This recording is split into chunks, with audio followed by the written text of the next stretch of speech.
ወይዘሮ ሂሩት እናንተ በምትኩ እኔንም የምትሰሩልኝ ነገር አለ ብላ ትናገራለች። እንግዲህ ጋዝ ዘነበና ብሩኬም ወደ ወይዘሮ ሂሩት አምርተው ነበረ። ነገር ግን ያመሩበት አንደኛው ምክንያት እንግዲህ ወደ ጋዝ ዘነበ ጋር በጣም ብዙ ወቀሳዎች ቀርበውባቸው ነበር ነው። ትርሲት ከመሞቷ በፊት ያንን ቤት እንደምታሰራላቸው ቃል ስለገባች ገና ከመሞቷ ትንሽ ቀን እንኳን ሳያልፍ ነበር እንግዲህ ጋዝ ዘነበንም ለምንድነው አናግረህ እንዲሰሩልን የማታደርገው በማለት ነበረ እየጨቀጨቋቸው የነበረው። ጋዝ ዘነበም ይህንን ነገር በጣም ሰላም ስላነሳቸው ለብሩኬንም ድምፅ አሰምተው ነበርና ብሩኬ ሚኪንም ብናገረው ያው ብር የለኝም ብቻ ነው የሚለው። ነገር ግን ብር አጥቶ አይሆንም። ለምን ወይዘሮ ሂሩት ሄዳ እንድታናግረው ለሚኪም እንድትነግረው አንናገርም ብለው ነበር እንግዲህ ወደ እሱ ያመሩት።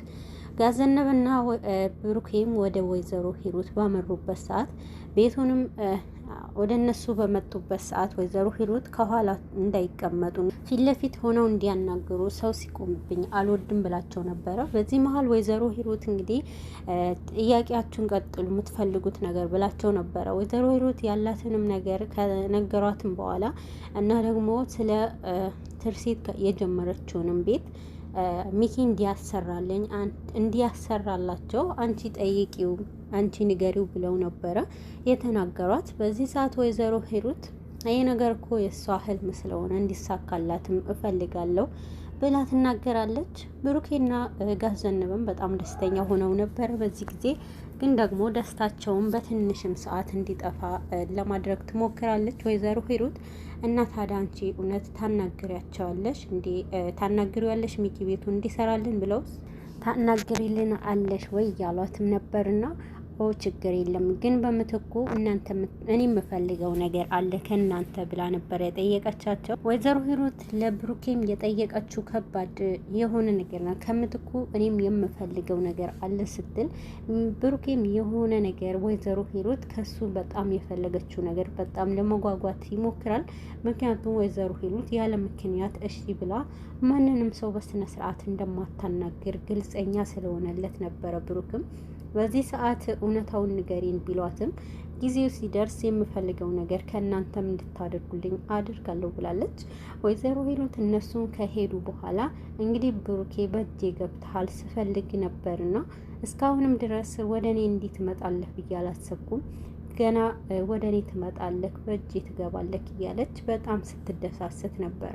ነገር ግን ብሩክ አሁንም የወይዘሮ ሂሩት ፍላጎት ግልጽ ባይሆንለትም ነገር ግን እሷንም ምን አይነት ምንድን ነው ፈለገችው ብሎ እንግዲህ ከወይዘሮ ሂሩት ከሄዱ በኋላ ከጋዝ ዘነበና ከርብቃ ጋር ሆነው እሺ ብላለች፣ ግን ፍላጎት አላት ብለው ነበር የተናገሩት። ጋዝ ዘነበ ፍራቻ ውስጥ ገብተዋል። ምን ልትል ትችላለች፣ ምን ልትፈልግ ትችላለች ብለው ነበር የጠየቁት። ብሩክም ለዚህ ነገር እኔ ምንም ነገር አላውቅም፣ ግን ሰዓቱ ሲደርስ እናያለን ብሏል። እንግዲህ ሚኪና ተከስተ ከታሰሩበትም ቦታ ከመለጡም በኋላ ግን ወደዛው ቦታ ለመመለስ በጣም ወደ ቤት ለመሄድ ደግሞ ማህሌትን ታግታለች። ይህ ነገር ደግሞ ለአባቱ ማስረዳት እንደማይችል ስለገባው እንግዲህ አማራጭ አቶ ቁጭ ይላል። ግን ተከስተ ለምን ወደ ኮማንደሩ ሄደን እንግዲህ እሱ ጋር ለምን አንናገረውም?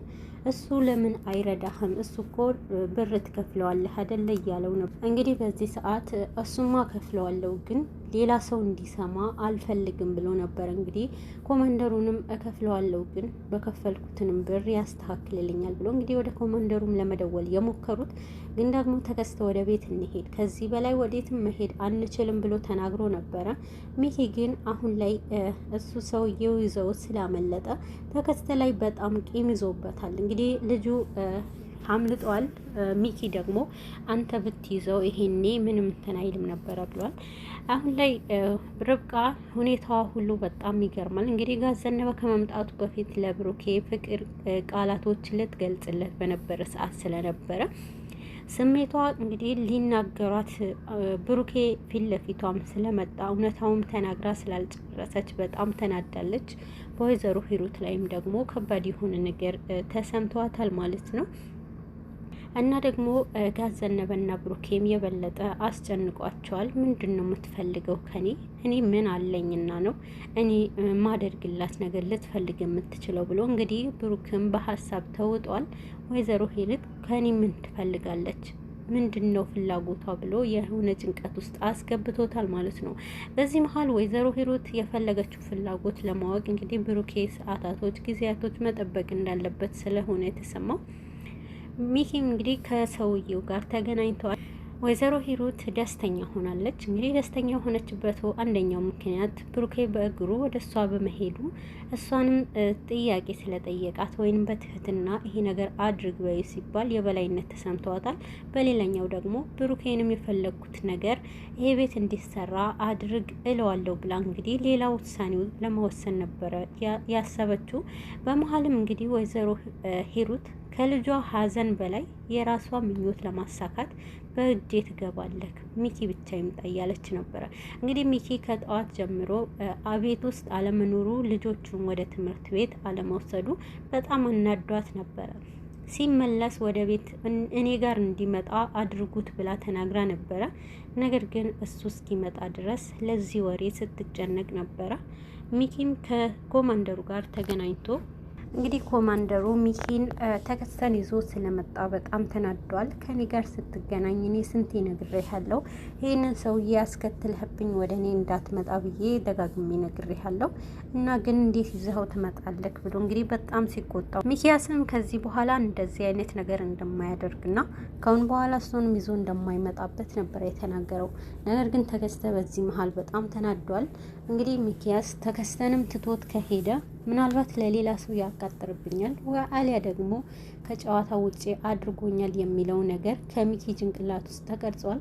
ሚኪም ግን ከጎኑ አድርጎት የሚሄደው በሌላኛው ነገር ይረዳኛል ብሎ ስለሆነ ተከስተ ላይ የበለጠ አሁንም ከኮማንደር ጎን በመሆን ተከስተንም ለመጣል እየሞከረ ነበረ። እንግዲህ ካሁን በኋላ ኮማንደሩም አስጠንቅቆ ይነግረዋል።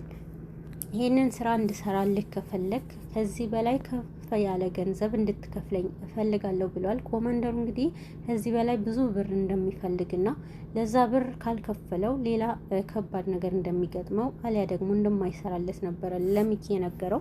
ሚኪ ግን በዚህ ነገር ምንም ጥርጣሬ እንደሌለውና እንደሚከፍለውና እንኳን ለአንተ ይሄንን ለሰራህበት ለማንም ሰው ተከፍሏል እያለ እንግዲህ አይኑን ወደ ተከስተ በመትከል ለሱን ከፍየዋለሁ እንኳንና ለሌላ ሰው ብሎ ለኮማንደሩም ተጨማሪ ብር እንደሚሰጠው ነበረ የተነገረው።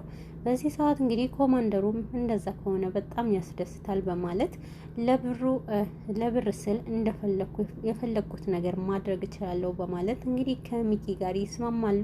ሌላኛው ነገር ደግሞ ለመጨረሻ ጊዜ ከባድ ማስጠንቀቂያ ይሰጠዋል። ካሁን በኋላ ከዚህም በኋላ በስራችን ላይ ችግር እንዳይፈጠር ይህንን ሰው እያስከትልህብኝ እንዳመጣ ብሎ ያስጠነቅቀዋል። እንግዲህ ሚኪ እንደማይደገመው ነበረ የተናገረው።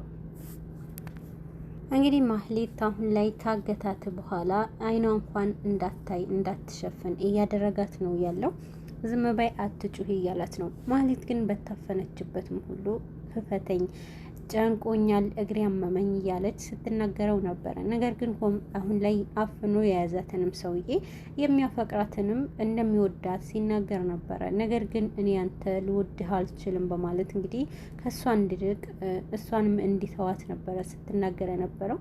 ማህሌት በጣም ተጎድታለች። እንግዲህ በወንድሟ ጦስ አሁን ላይ በሱ እጅ ውስጥ መግባቷ የበለጠ ከሱ ጋር ግንኙነት አድርገሽ ከሱ ጋር አንድ ላይ ለወንድምሽ አግዘሽ እኔንም ለማስገደል ነበረ ፍላጎትሽ ብሎ እንግዲህ ቁጭቱ እየወጣባት ነው ያለው። ማህሌትም እንግዲህ እባክህን እያለች ስትናገረው ነበረ።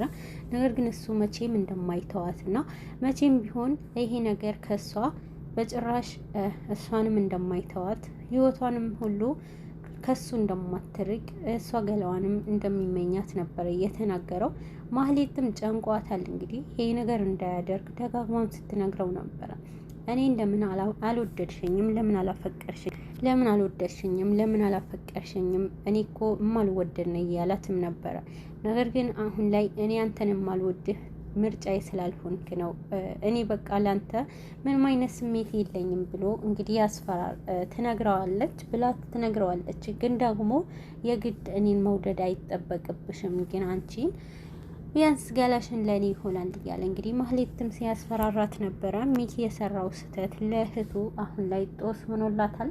ማህሌት ከባድ ስቃይ ውስጥ ገብታለች። የምታሳልፈው ነገር የበለጠ ሌላ ሰው ስለምትወጂ ነው በማለት በጣም ከባድ ስቃይ ውስጥ ያስገባታል።